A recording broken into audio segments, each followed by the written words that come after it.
रानातून थोड पुढे जाऊ गड्या, पाऊल थकलं नाही गड्या, पाऊल थकलं नाही.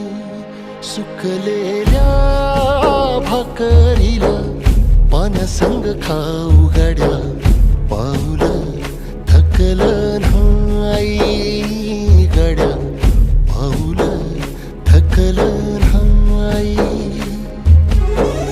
झालो बरबाद जरी बसला घाव उरी, कलेची आग सार जाळून विजाईना. अडला घास असा काळा वनवास असा, पण ह्यो ध्यास अजून बी माग राहीना. फिरला त्यो